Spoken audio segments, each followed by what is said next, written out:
Welcome back, family. See how much I can move with that mic.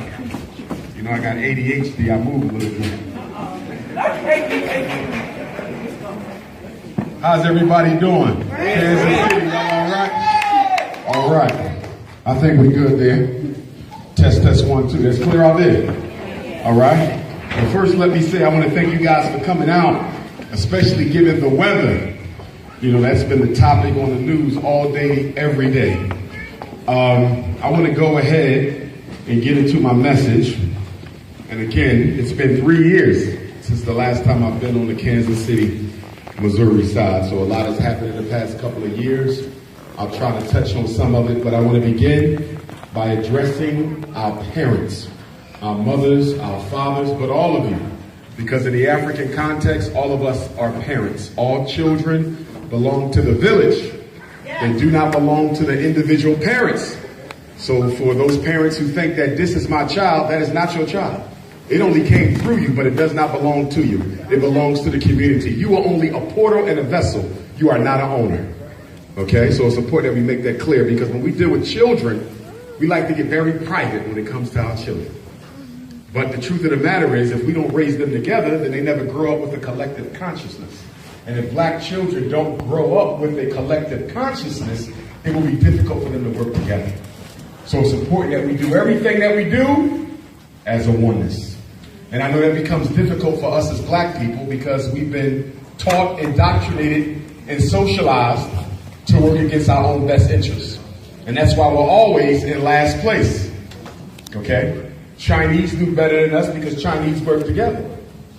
Arabs do better than us because Arabs work together. European Jews, Anglo-Saxons, East Indians, you name it. Every group is doing better than black folks because we fail to recognize that all progress is a collective effort.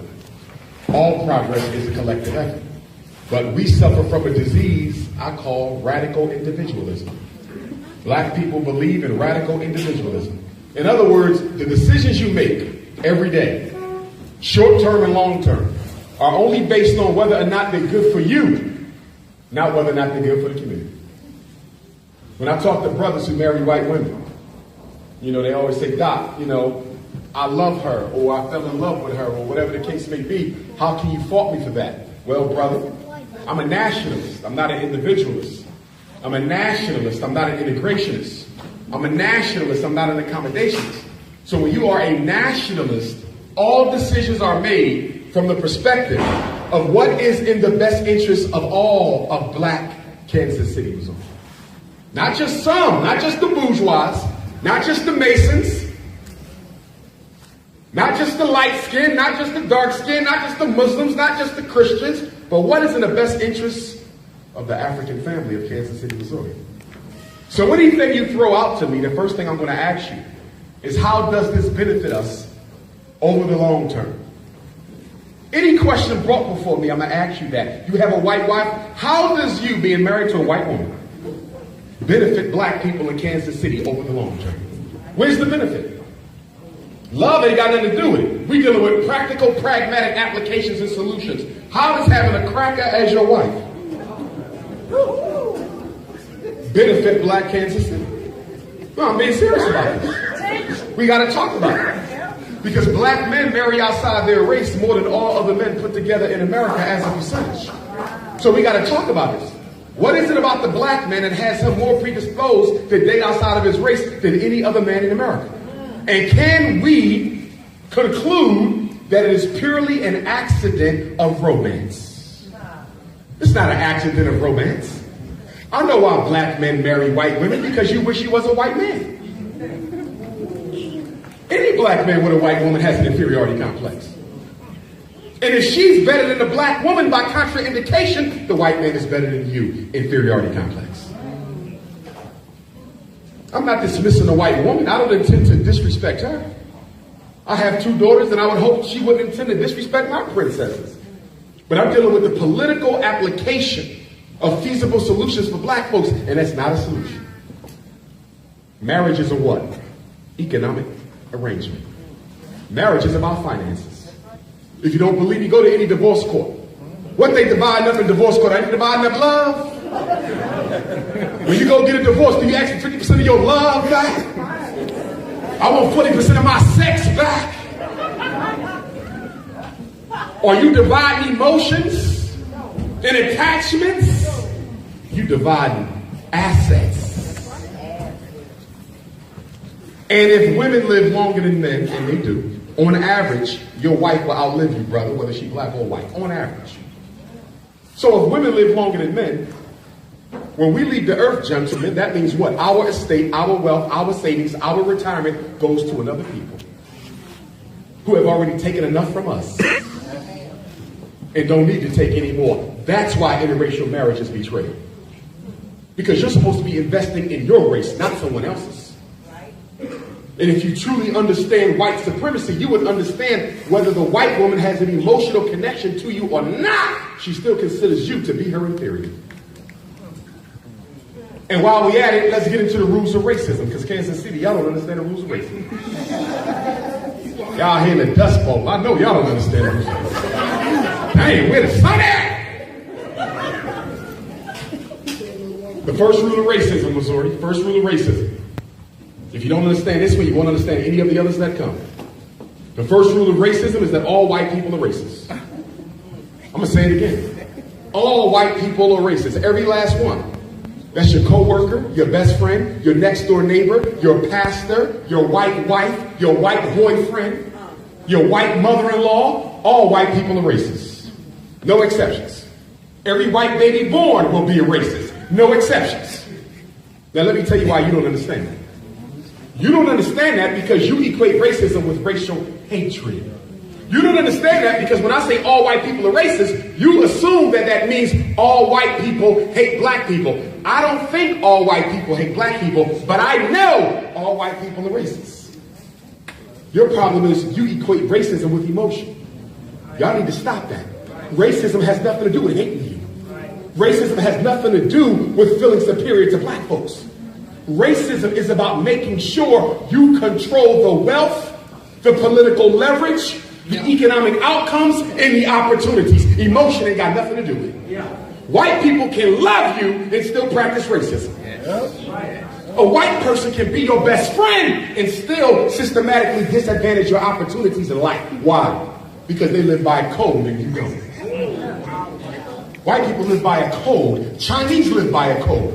It is unwritten and unspoken that you will always protect the best interests of this culture. That's right. I'll give you a little story. Black girl I knew, sister. She had a white best friend, female. They went to high school together, grew up together, birthday parties together. Mothers were good friends. They got married together in the Caribbean islands. Husbands know each other. Children play together. They both graduated from the same undergraduate institution. But the black girl, his sister, went back and got her master's degree. They were working at the same job. She was moving a little quicker than the white girl up the educational ladder. Well, a supervisory opportunity became available at the job. The white best friend knew about it. Instead of telling her black best friend that there's an opportunity for you to become a manager, she kept her mouth shut and found a white person who she did not even know. Now, this is her black best friend, knew her since she was 5. But she didn't tell her about the job opportunity, the managerial post. Instead, she went and got a white person she didn't even know and saw to it that she got the job. Why did she do that? The sister asked me, Dr. Umar, I know that girl loved me. We friends together. She's bailed me out of financial difficulties. I bailed her out. We shared cries together. I know that my white best friend cares about me. I said, sister, she probably do. But what you fail to realize, she has an obligation to her race to make sure they stay in control of our race. And despite your personal relationship, she has a political obligation to make sure white folks get all the managerial jobs. Your problem is you're confusing personal relationships with business. And that's what's wrong with half of y'all in Kansas City. You confusing your personal relationship with Europeans with the business of white privilege and racism. And you better wake up and understand the difference. Some of the best racists love you the most. They come amongst you, eat your fried chicken and everything. and take their racist asses right back home to the suburbs and talk about you. If half of you knew what your white friends had to say about you behind your back, you would cry right now. What's the second rule of racism? The second rule of racism is the outgrowth of the first. White people don't share power with black people. White people don't share power with black people. Now, some of y'all right now having a religious heart attack because this flies in the face of everything you've been taught today at church. And I'm going to get to that in a minute too, because the pastor has not been on his job. So I'm going to deal with him. I'm going to deal with Reverend Chicken Wing and Deacon Pork Chop and Bishop Watermelon. We're going to talk about them too today. Now, I ain't got nothing against the black church. All of our struggle comes from the black church. We wouldn't be where we are if it wasn't for the black pastor. But I'm talking about the old school pastor, and you got this new jack pastor. See, we didn't get out of slavery except through the black church. We didn't get the Civil Rights Bill except for the black church. We didn't get the Voting Rights Act except for the black church. There was no end to Jim Crow except for the black church. But that was in the 60s. Look at you now. The black church that went from being an agitation organization. They used to fight for rights. Bang down the doors of the government. Agitation. How did we go from agitation to accommodation? We don't want to fight racism no more. We want to build a relationship with it. I'm having tea with the governor. Me and the mayor are going to shoot some golf and talk about jobs for black people. Negro, you's a sellout. Shoot no damn golf with your oppressor. You need to golf your ass off the court. I'm going to get back to him. Because that black church plays a critical role in where we are, y'all. That black church plays a critical role in where we are. See, the black church got shut up and sat down under President George W. Bush. When President George W. Bush was elected in 2000, he pulled a Machiavellian scheme on the black community. He invented something called faith-based initiative. This is what I call FBI Part 2. Faith-based initiative. It's the new FBI. And what Bush did was he found a way to give black churches government funding. Despite the Constitution's demand for separation of church and state, George W. Bush found a way to pay off pastors with government checks. And ever since they've developed the black church has been missing in action from every major struggle you've been going through this century. Where has the black churches in Kansas City been on police genocide? Where has the black churches in Kansas City been on mass incarceration? Where has the black churches in Kansas City been on the underemployment of black youth, black men, and black women? Where has the black church been in Kansas City on the miseducation machine inside of our public schools? Have you noticed they are nowhere to be found when it comes to none of the major issues? That didn't just start today. That goes back to the 21st century, 17 years ago. They're now being paid to shut up. How are you going to claim to be doing God's work being financed by the devil's workers? But I'm going to come back to that. So let me go back to my second point. White people don't share power with black folks. Some of you want to say, that's very general, Dr. Johnson. Well, I'm going to ask you to give me proof. In world history, anywhere on earth, I'm challenging you. Give me proof. Anywhere on earth, anytime in history, of white people sharing political or economic power with blacks. Can you name a country? Can you name a state? Can you name a time period? White folks don't share power with blacks. So when you hear people tell you that they're building a new Kansas City, we're building a new Kansas City where all the cultures can intermingle. I'll start dancing and shit, everybody. Because you love integration. You ever see a black person when a white person move next door, or a Chinese move next door, they get an Arab on the block, y'all go crazy. Oh my God, I'm not alone. You don't want to see nothing all black. Your whole culture is based on you getting away from black folks.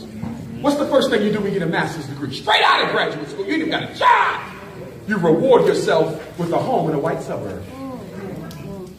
That's what you Negroes do. Black brothers, you reward yourself with a woman who don't look like your mother. That's the first thing you do. Running away from the race. Don't you realize you can't run away from your Africanity? It's fixed by God. In fact, it's the only thing you belong to that's fixed by God. God made you African, you made yourself everything else. Yeah, that's right. I know Christ is dead in your heart, but you can stop being Christian tomorrow. You can never stop being an African. That's right, brother. I know you took your Shahada, Salam Alaikum, and Islam is sincerely a part of your reality. But you can quit the mosque tomorrow, but you're African till you die. That's right. Black women, how many times you tried to cook out that African genotype from that scalp? And it just keep on coming back every 2 weeks. Damn! More peas in the kitchen! Can't get rid of Mama Africa, she will find your ass. So all white people are racist. White people don't share power with blacks. And what's the third rule of white supremacy? The third rule of white supremacy is the ends justify the means. What do I mean by that? I mean that white supremacy is ruthless. I mean that white supremacy is ruthless. Do you know what that means? That means that we got to kill your kids. And we got to poison your water. Oh yes. If we have to force you to take immunizations that we know cause autism. Yeah. Whatever we got to do to get rid of black folks, we can do it. You know, the last time I was in Kansas City, I was on the Kansas side 2 years ago, 2015. I wasn't on your side in 3 years, but 2 years. And when I got into town, brothers and sisters was hitting me up like, Doc, you might want to cancel your presentation. I said, why? They said, because the LBGTQI is coming for that ass. They said they're going to come and occupy your lecture and shut it down, and they got 50 million questions for you. I said, tell them all to come. So the word was out. Umar coming anyway. So I'm giving my lecture. Some of y'all was there, and they marched this. You saw they came in uniform, right? And they came in uniform, LBGTQI. And they picked the dumbest representative of the whole damn room to stand up and debate me. She didn't know a damn thing. She said, you're a homophobic. So I said, really now, I'm a psychologist. I have a doctorate in clinical psychology. I'm school psychology certified. I have 2 master's degrees in the subject. Here's the Diagnostic and Statistical Manual of Mental Disease. All disorders come out of this book, from depression to bipolar to schizophrenia to psychosis. Show me homophobic, because phobia is a fear. Show it. It's not in here. So how can it be legitimate? This is the book that the label come from. We got social phobias and all kind of phobias. Claustrophobias. We got negrophobia. Right? But they couldn't find me homophobia. You know why? Because it's not a psychological illness. It's something that the gay community made up to chastise and intimidate anybody who doesn't agree with same-sex relationships. Now let me say this because I want to be clear. I don't hate none of our LBGTQIs. Okay? I don't hate none of them. I love all black people. I ain't got nothing but love. I didn't come here to drop an ounce of hate. I came here to drop love. But I reserve the right as a nationalist. Yeah. Someone who's interested in the best interests of my community. I reserve the right to criticize anything that I don't think is in our best interests. So remember, I opened up by saying I evaluate all things based on whether or not it benefits our people in the long term. Yes, sir. So I asked her. It's on YouTube. I asked her, can you give me one long-term benefit to our community if we allow the free expression and propagation of same-sex relationships? I've asked every homosexual and lesbian and transgender and bisexual I've ever met, can you give me a benefit? To date, I ain't got an answer yet. Because there is no benefit. And black women, y'all got to check yourselves. Because y'all the first one talking about it ain't enough black men out here that's good. We ain't got enough brothers, and you hanging with 12 homosexuals.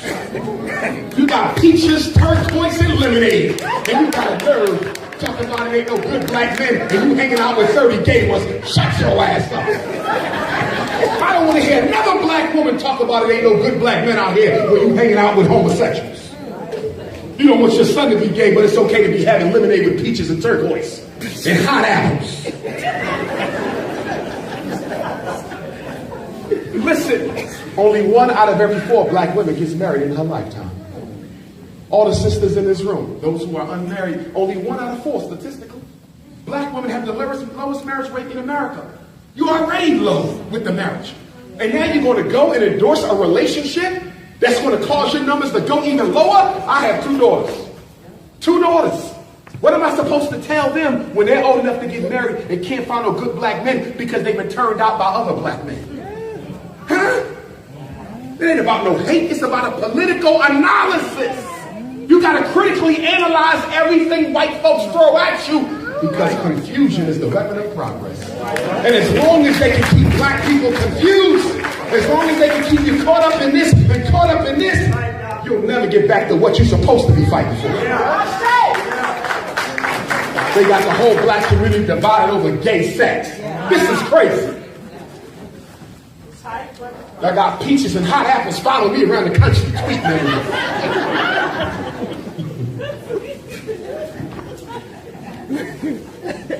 And I don't mean to poke fun because I'm a child therapist. I'm a child therapist. I've been doing it for over 20 years. And let me preface my next comment by saying I don't care what the white man's research has concluded. Because a lot of you Negroes are in love with white research. Every time I say something, can you show me the studies, brother? You Negroes is crazy. What's your source, brother? So some damn crackers at the University of Syracuse or the University of Penn or University of Missouri put some stuff together in a paper and call it empirical, so we're supposed to believe it's the truth. When you was in slavery, that's the same thing they did. The universities wrote research articles and said you came from monkeys. Was that the truth? They wrote articles that said the black man was a half monkey and a half man stuck in the middle. Was that true? So if you didn't listen to what the white study had to say 150 years ago, what you listening to it now for? White studies keep talking about people are born gay, ain't found a gene. But I tell you what I found in my 20 years of doing therapy, and I'll put it up against any study you find from the Europeans. 85% of the black boys I've worked with who were homosexual were molested by the age of 12 by male relatives in their own family. That's what I know. That's what I know. I ain't met a gay black male yet who I couldn't trace his homosexual tendencies to molestation or emotional castration by mother or father. What do I mean by that? I mean, mothers, y'all got to be careful about how you talk to your son, because you can damage his view of his own manhood. And then the damn hotepers and the homosexuals took a clip of mine out of context and said, Dr. Umar said black mothers turn their sons gay. That ain't exactly what I said. The father can turn them gay too, but when you make a boy feel like he can't be a man, he'll look for another man for shelter instead of being that shelter for a woman. I know myself. Some of you in here was Obama maniacs 8 years ago. Don't hide now, baby. Where are you Obama-loving Negroes at? Y'all was in love with that damn man. Don't lie now. Everybody quiet. You weren't quiet 8 years ago. You wasn't quiet 4 years ago. Negroes told me to leave Obama alone. They said his second term, he gonna put on a black suit and start helping black folks. Remember that? They said the first term, he just trying to figure it out. He the spook who sat by the door. You need to give him some time, Dr. Johnson. You too critical. How much when he do a second term, he ain't gonna have nothing to lose. And that's when he gonna say start doing stuff. What happened? I've been waiting. What happened? Black people's problem with politics is you feel like you gotta be in love with a politician in order to vote for him. That's your problem. You approach your politics the same way you approach your religion. If you don't have an emotional connection to the candidate, you don't vote. So anybody who plays with your damn emotions gets your vote. What has the Democratic Party done for black Kansas City, Missouri? What has the local Democratic Party of this city done for us?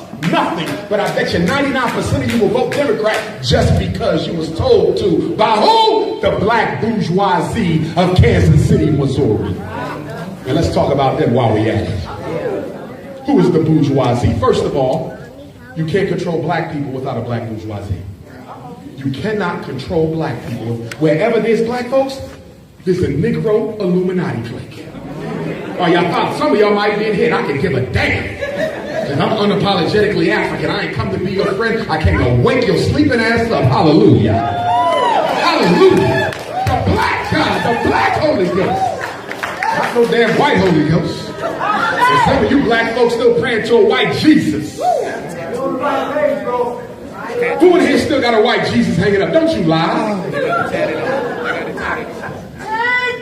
I know because I do therapy in the homes, and when I go to the homes and sit down with the children and do therapy, I always do an assessment, a white Jesus assessment. In half the houses I go and I still find white Jesus on the wall in 2017. And then some of you Negroes try to get slick and you go down and go and get you a tan Jesus. You ever see that one? Long eyelashes, red lipstick, no shirt on. Looking like Lionel Richie out this morning. So you got two Jesuses. You got Jesus Christ and you got Jesus Christ.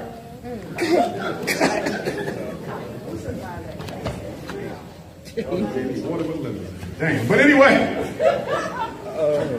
you got Jesus Christ and you got Jesus Cracker. Which one y'all been praying to, Kansas? Let me help you out. Jesus Christ was a blue, black, purple man born in a cave in Ethiopia. Right. Jesus Cracker was born in a manger in Bethlehem. Jesus Christ came from the blue, black people, the tribe of Judah. Purple. Jesus Cracker came from another tribe that they say had blue eyes and blonde hair. Jesus Christ had feet like burned brass and hair like lamb's wool. Jesus Cracker looked like Michael Bolton at the Grammys. And then black folks got a nerve to say God don't answer their prayers. You ain't praying to God. You praying to Willie Lynch. How you gonna pray to the God of your oppressor and look for a result? If you can't find divinity in blackness, you can't find it nowhere else. That's right. We got to get it together, y'all, because we're running out of time. They try to make us a permanent underclass on the road to extermination. A permanent underclass on the road to extermination. And stop picking on these brothers on the corner. They selling drugs, they selling weed. It ain't right, we know that. But the question is, why are they doing it? Yeah. Go back in American history. 80 years ago, who was selling the dope, running the guns? Jews, Irish, Italians were the gangbangers. Lucky Luciano wasn't no Negro. Al Capone wasn't black. Meyer Lansky wasn't from your neighborhood. They were Southern European immigrants. And why did they sell dope? Why did they run liquor? Why did they trade guns? Why did they kill each other in the streets? Because the United States government said they wasn't white folks. Jews, Irish, and Italians didn't become white until 1940. Jews, Irish, and Italians did not be considered white until 1940. You don't believe me? Check the research. Anything you hear me say today, go to the library tomorrow. It's all in there. They called them guineas. You know why they called them guineas? Because they came from Southern Europe, and everybody knew that the Africans from Africa had went into Southern Europe and civilized it. That's why Italians are darker than other Europeans. Irish can be darker. There's a whole community of black Irish in Ireland. But the white man decided to do what? Upgrade them to white status. And when he did that, what did he do in Kansas City? Let me tell you what he did. He gave the Italians, the unemployed, gang-banging, drug-selling Italians, he gave them the police department. And the Italians, he gave them the fire department.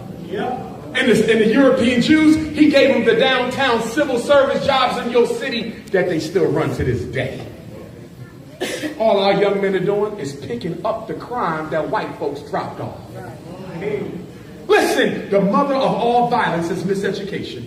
The father of all violence is economic castration. I got 6 degrees. I've never been to jail. But you take from me my ability to feed my daughters, and I'll be forced to break the law, too. And you good Miss Goody Two-Shoes.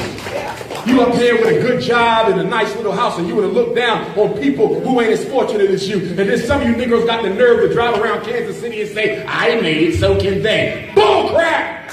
White supremacy is designed to let some of us through. They gotta let some of us through so they can justify why the rest didn't make it. When I was going through school, they pushed me through because my daddy was in the Marine Corps. They pushed me through because my mama and my daddy was married. I lived in a two-parent household for some of my youth, so they knew they couldn't do to me what they did to some of my friends, but I saw what they did to my friends. Some of those young men are dead now, in jail now, still in the corner now. They were no less intelligent than me, but they stereotyped them and castigated them because they didn't have a black man that they liked to speak up for them. Criminals ain't born. Criminals are made. Any one of you Negroes right here start breaking the law tomorrow if they took everything else away from you except the opportunity to commit crime.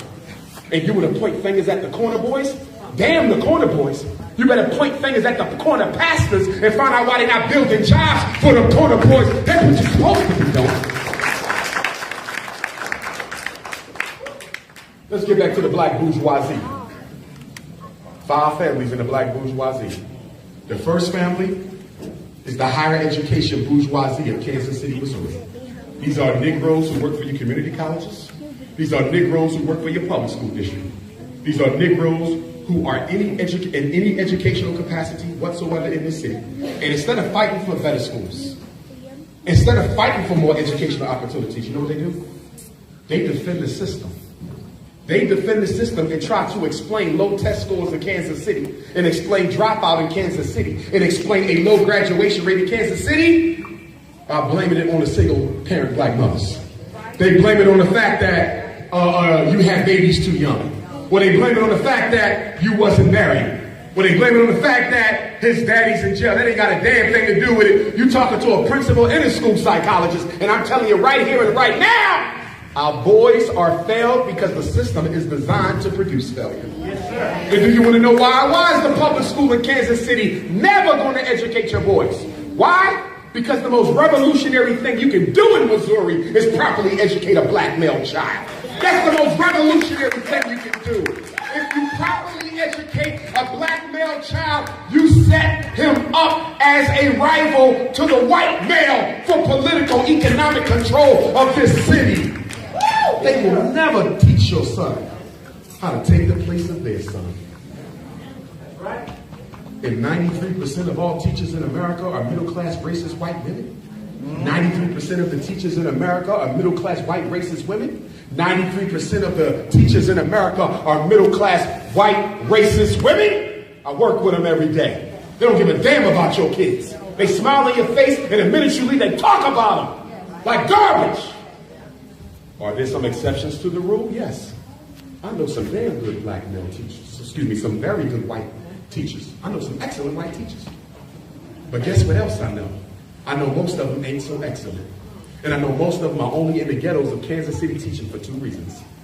They couldn't get a job in the suburbs is the first. And the second reason, they got a President Obama student loan forgiveness contract that say if they can teach the poor jungle bunnies for 5 years, if you come and teach the poor jungle bunnies for 5 years, we will pay off your student loans. So the first year they're in the ghetto, 20% of their loans is paid off. Second year in the ghetto, 20 more percent. Third year in the ghetto, 60% paid off. 4 years is 80. Have you noticed how all the good white teachers, the so-called good white teachers, disappear after 5?